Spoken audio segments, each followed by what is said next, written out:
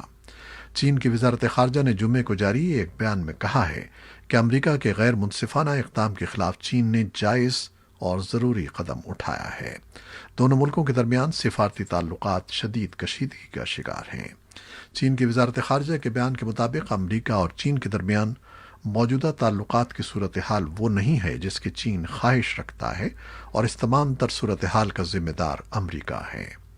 Trump انتظامیہ نے منگل کو ہیوسٹن میں چینی قونصل خانے کو بند کرنے کا حکم دیتے ہوئے کہا تھا کہ چین کے ایجنٹس ٹیکساس میں میڈیکل اور دیگر ریسرچ کو چرانے کی کوشش کر رہے ہیں۔ دوسری جانب چین کی وزارت خارجہ نے جمعرات کو امریکہ کی جانب سے عائد کردہ الزامات کی تردید کرتے ہوئے خبردار کیا تھا کہ دونوں ملکوں کے درمیان دوستی کا پل اب ٹوٹ چکا ہے، امریکہ کو قونصل خانہ بند کرنے کا جواب دیا جائے گا۔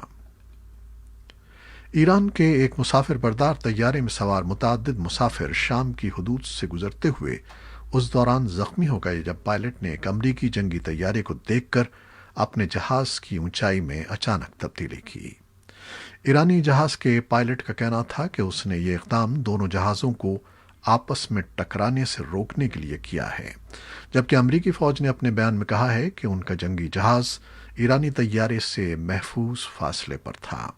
ایران کے سرکاری خبر رساں ادارے اسلامی جمہوریہ ایران براڈ کاسٹنگ نے رپورٹ کی ہے کہ ایران کا مسافر بردار طیارہ مہان ایئر کا طیارہ تھا جو جمعرات کو تہران سے بیروت جا رہا تھا۔ ایرانی طیارے کے پائلٹ نے مسافر طیارے کی اونچائی امریکی F-15 طیارے کو دیکھ کر اچانک تبدیل کی، جس کے باعث جہاز میں سوار کچھ مسافر جہاز کی چھت سے ٹکرائے اور کئی افراد زخمی ہو گئے۔ ایرانی وزارت خارجہ کا کہنا ہے کہ اس معاملے کی تحقیقات کی جائیں گی۔ امریکی فوج کی سینٹرل کمانڈ کے ترجمان کیپٹن بل اربن نے کہا کہ ان کا F-15 طیارہ مہان ایئر کے مسافر بردار جہاز کا معمول کے مطابق جائزہ لے رہا تھا اور وہ اس سے 1,000 میٹر کے محفوظ فاصلے پر تھا۔ انہوں نے کہا کہ یہ عمل بین الاقوامی قانون کے عین مطابق انجام دیا گیا۔ ایرانی وزارت خارجہ کے ترجمان عباس موسوی نے کہا ہے کہ اس معاملے پر تمام قانونی اور سیاسی اقدامات کیے جائیں گے۔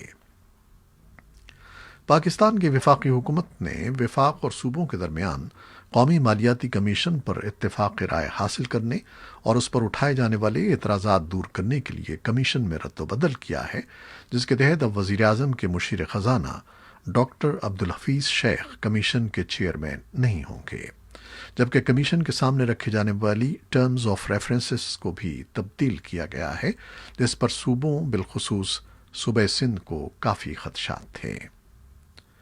پنجاب میں درسی کتب کی اشاعتی سرکاری ادارے ٹیکسٹ بورڈ نے اسلام آباد اور پاکستان مخالف مواد کی بنیاد پر نجی پبلشرز کی 100 سے زائد کتب پر پابندی عائد کر دی ہے۔ ان میں آکسفورڈ یونیورسٹی پریس اور کیمبرج کی بھی کئی درسی کتب شامل ہیں۔ یہ پابندی ایسے وقت میں لگائی گئی ہے جب چند روز قبل پنجاب اسمبلی نے تحفظ بنیاد اسلام بل منظور کیا تھا، جس میں پیغمبر اسلام، مقدس شخصیات اور پاکستان سے متعلق قابل اعتراض مواد پر پابندی لگانے کی تجاویز بھی شامل ہیں۔ پابندی کا اعلان Punjab curriculum and text book board کے مینیجنگ ڈائریکٹر رائے منظور ناصر نے جمعرات کو ایک پریس کانفرنس میں کیا۔ وائس آف امریکہ سے گفتگو کرتے ہوئے انہوں نے بتایا کہ بورڈ نے 10,000 کتب پرائیویٹ اسکولوں سے اکٹھی کی ہیں، جس پر بورڈ کی جانب سے بنائی گئی 30 کمیٹیاں ان کتب کے مواد کا جائزہ لے رہی ہیں۔ منظور ناصر کے مطابق صوبے کے نجی اسکولوں میں ملک اور مذہب کے خلاف پڑھایا جا رہا ہے، لہٰذا ان کتب کی جانچ پڑتال کا فیصلہ کیا گیا ہے۔ ان کے بقول اسلام، قومی سلامتی اور امن کے خلاف مواد پر مبنی کتب پر پابندی ہوگی۔ منظور ناصر کا کہنا تھا کہ کئی کتب میں کشمیر کو بھارت کا حصہ دکھایا گیا ہے، جبکہ کئی کتب میں قائد اعظم محمد علی جناح اور علامہ اقبال کی تاریخ پیدائش بھی غلط درج کی گئی ہے۔ اسلام آباد ہائی کورٹ نے آن لائن گیم پبجی پر پابندی کو کالعدم قرار دیتے ہوئے اسے فوری طور پر کھولنے کا حکم دیا ہے۔ اسلام آباد ہائی کورٹ کے جج جسٹس عامر فاروق نے جمعے کو پبجی پر پابندی کے خلاف محفوظ کردہ فیصلہ پڑھ کر سنایا، جس کا تفصیلی فیصلہ بعد میں جاری کیا جائے گا۔ عدالت نے فیصلے میں قرار دیا کہ آن لائن گیم پبجی پر پابندی کا کوئی جواز نہیں ہے، اس لیے اسے فوری طور پر کھولا جائے۔ پی ٹی اے نے 1 جولائی کو مختلف طبقات سے شکایات موصول ہونے اور نوجوانوں کی خودکشی پر پنجاب پولیس کی رپورٹ کے بعد پبجی گیند پر پابندی عائد کر دی تھی۔ پبجی پر پابندی کے بعد سوشل میڈیا پر سخت رد عمل سامنے آیا تھا۔ سوشل میڈیا صارفین کے ساتھ ساتھ کچھ سوشل میڈیا ایکٹیوسٹس نے بھی پی ٹی اے کے فیصلے کے خلاف آواز اٹھائی تھی۔ پاکستان میں نیب قوانین میں ترامیم کے لیے حزب اقتدار اور حزب اختلاف کی جماعتوں نے دوبارہ کوششیں شروع کر دی ہیں، جبکہ حزب اختلاف کی سب سے بڑی جماعت پاکستان مسلم لیگ نون نے نیب آرڈیننس میں ترامیم کے لیے ابتدائی مسودہ بھی حکومت کو دے دیا ہے۔ اسپیکر قومی اسمبلی نے ترامیم پر اتفاق کے لیے 24 رکنی پارلیمانی کمیٹی برائے قانون سازی بھی تشکیل دے دی ہے۔ ترکی کے شہر استنبول میں واقع آیا صوفیہ میں لگ بھگ 8 اشروں بعد پہلی مرتبہ نماز جمعہ ادا کی گئی، جس کے لیے صدر رجب طیب اردوان سمیت کئی اہم رہنما اور شہریوں کی بڑی تعداد مسجد میں موجود تھی۔ ترکی کی سب سے بڑی عدالت نے چند روز قبل اپنے ایک حکم میں 1934 میں میوزیم میں تبدیل کی گئی تاریخی عمارت آیا صوفیہ کو ایک بار پھر مسجد میں تبدیل کرنے کا حکم دیا تھا۔